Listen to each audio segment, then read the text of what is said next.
വീട് തന്നെയല്ലേ? അതെ. അപ്പൊ സാധനങ്ങൾ ഇറക്കട്ടെ സാർ? വരട്ടെ, ആളുണ്ടോ നോക്കട്ടെ. ഓ.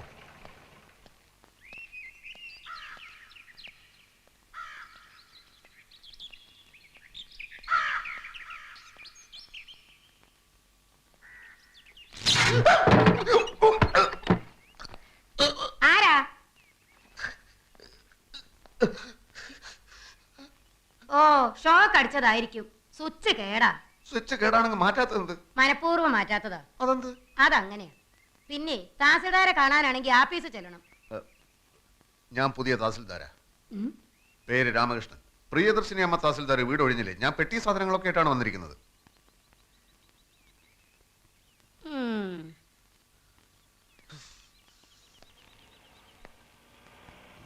പെട്ടികൾ ഇറക്കട്ടെ സാർ? ഞാൻ പറയാടോ. ഓ. വീട് ഒഴിപ്പിക്കാൻ വന്ന മഹാനാരാ? ഞാനാ ഇപ്പോഴും ഇവിടുത്തെ തഹസിൽദാർ. പ്രിയദർശിനി അമ്മ? അമ്മയും ചേച്ചിയൊന്നുമല്ല. യെസ്, പ്രിയദർശിനി. മേഡം ഇത്ര ചെറുപ്പാണെന്ന് ഞാൻ അറിഞ്ഞില്ല. അതിവിടെ പ്രസക്തമായ ഒരു കാര്യമില്ല. തൽക്കാലം ചാർജ് ഒഴിയാൻ ഞാൻ തീരുമാനിച്ചിട്ടില്ല.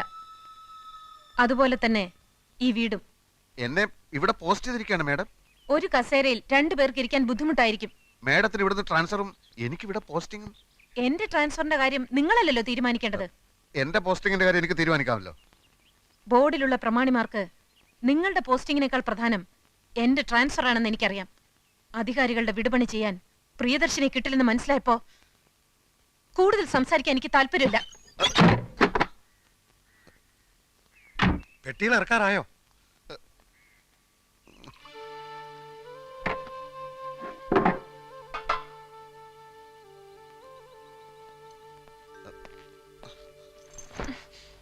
ഒരേ ഡിപ്പാർട്ട്മെന്റിൽ ജോലി ചെയ്യുന്ന ഒരു സഹജീവിയാണ് ഞാനെന്നുള്ള പരിഗണന വേണ്ട.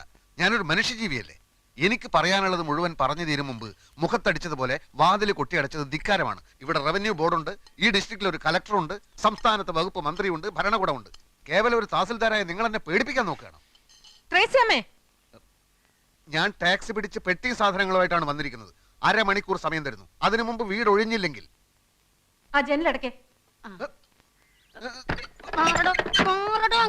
ജനലടക്കം ഞാൻ സമ്മതിക്കില്ല. മര്യാദക്ക് വീട് ഒഴിയുന്നത് നല്ലത്. സമ്മതിക്കില്ലേ?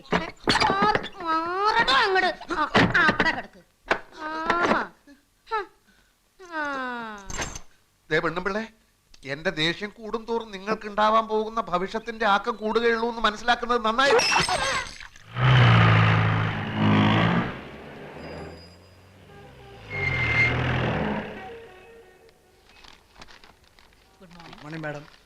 ആ തങ്കപ്പമ്പിള്ള വന്നോ? വരാറായി. അപ്പൊ വന്നില്ല?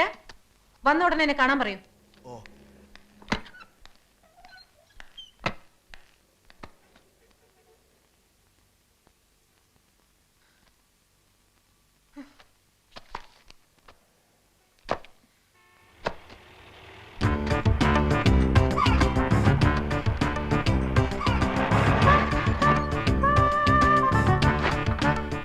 പെട്ടിയും സാധനങ്ങൾ ഇറക്കട്ടെ സാർ?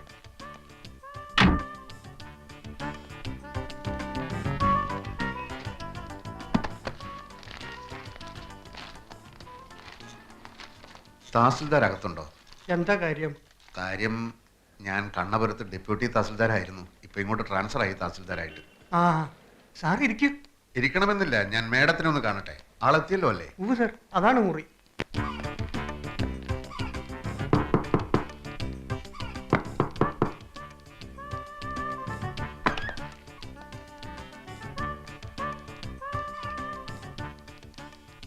ഞാൻ മാപ്പ് പറയാൻ വന്നതാണ്. ഞാനങ്ങനെ ക്ഷോഭിച്ച് സംസാരിക്കാൻ പാടില്ലായിരുന്നു, പ്രത്യേകിച്ചും ഒരു സ്ത്രീയോട്. ഞാൻ കാരണം ഒരു ഗ്ലാസും പൊട്ടി. ഗ്ലാസ് ഞാൻ വാങ്ങിച്ചു തന്നേക്കാം. എവിടാ നാട്? നാട് ഇന്ത്യ. അയ്യോ മേഡം ഭയങ്കര തമാശക്കാരിയാണല്ലോ. ഇത്രയും ഞാൻ പ്രതീക്ഷിച്ചില്ല. പുറത്തു പോണം, ഞാൻ ഡ്യൂട്ടിയിലാണ്. ഇന്ററപ്റ്റ് ചെയ്യാൻ ഒരാളെ ഞാൻ സമ്മതിക്കാറില്ല. മേഡം എന്നോട് ഇത്തിരി ദയവ് കാട്ടണം. എന്റെ 2 പെങ്ങന്മാർക്ക് ഇവിടുത്തെ കോളേജിൽ അഡ്മിഷൻ പറഞ്ഞു വെച്ചിരിക്കുക. വീട്ടു സാധനങ്ങളൊക്കെ പാക്ക് ചെയ്ത് അമ്മ നാട്ടിൽ കാത്തിരിക്കുക. തഹസിൽദാരായി പ്രൊമോഷനായിട്ട് എന്റെ ആദ്യത്തെ പോസ്റ്റിംഗ് ആണിത്. മേഡം നല്ല മനസ്സ് വിചാരിച്ച് എനിക്ക് ചാർജ് ഒഴിഞ്ഞു തന്നില്ലെങ്കിൽ എന്റെ കാര്യം. ഇയാൾക്ക് കോമൺ സെൻസ് ഇല്ലേ? കാര്യം പറഞ്ഞ മനസ്സിലാവില്ലേ? പുറത്തു പോവാൻ. മാഡം ഞാൻ എടാ കുറുപ്പേ, നാരായണ, ഇയാൾ എന്നെ ജോലി ചെയ്യാൻ സമ്മതിക്കുന്നില്ല. മാഡം ഞാൻ get lost I say.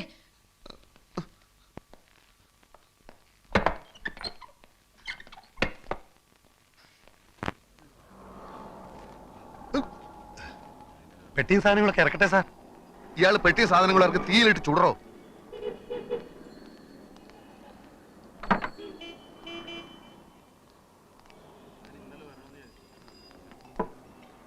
Sir ഇവിടെ പോസ്റ്റിംഗ് കിട്ടി വന്നതല്ലേ, ചുമ്മാ ആ സ്ത്രീയുടെ മുമ്പിൽ താണു കൊടുക്കേണ്ട കാര്യം എന്താ? സാറ് ചെന്ന് കളക്ടറെ കണ്ട് വിവരം പറ. അത് ഞാൻ ആലോചിക്കുകയല്ല. പക്ഷെ ഒരു തർക്കം വരുമ്പോൾ ഒരു കോംപ്രമൈസും വേണ്ടി വരും. അങ്ങനെ എന്നെ വല്ലയിടത്തേക്കും തൽക്കാലത്തേക്ക് മാറ്റിയാൽ എന്റെ പരിപാടി മൊത്തം പൊളിയും. എങ്കിൽ കോടതി പോണം. അത് കൂടുതൽ പ്രശ്നമാണ്. ഒരു വിധി കിട്ടാൻ കാലതാമസം വന്നാൽ എന്റെ സിസ്റ്റേഴ്സിന് ഇവിടുത്തെ കോളേജിൽ അഡ്മിഷന് പറഞ്ഞിരിക്കുക. ഈ വന്യജീവിയെ ആക്രമിക്കാതെ കീഴടക്കാൻ പാടാ സാറേ. കീഴ് ജീവനക്കാരൊക്കെ അവരുടെ വീട്ടുജോലിക്കാരാന്നാ വിചാരം.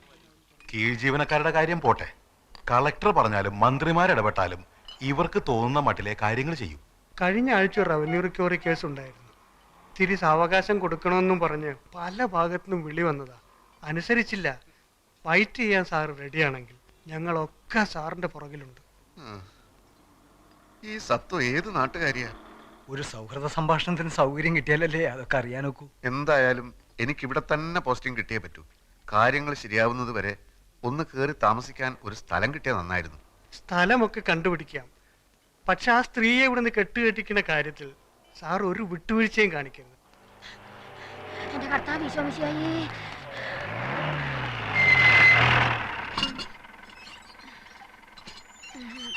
ഒരു കാര്യം തന്നെ പലതവണ പറയണോ? എങ്കിൽ പറയാം.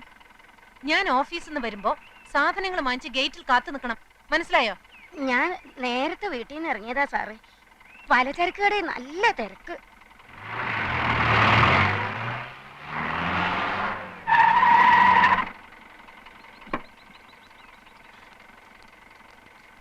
കാലത്ത് 8:30.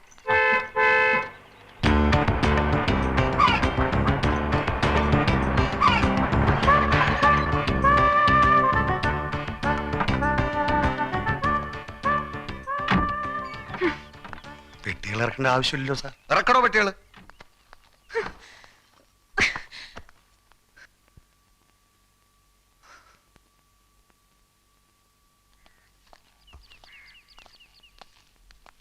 അപ്പൊ ഇറങ്ങുന്നില്ലേ?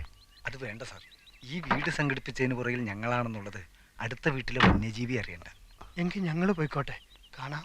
പറ്റുമെങ്കിൽ രാത്രിയിൽ വരാം. ഓ കാണാം. ഞാൻ ഈ കാറിൽ വീട്ടിലിറങ്ങാം. ഫോൺ നമ്പർ തന്നല്ലോ. ആ. എന്ത് ആവശ്യം ഉണ്ടെങ്കിൽ വിളിച്ചാൽ മതി. എനിക്ക് ഒരേ ഒരു ആവശ്യമേ ഉള്ളൂ. എത്രയും പെട്ടെന്ന് ചാർജ് എടുക്കുക.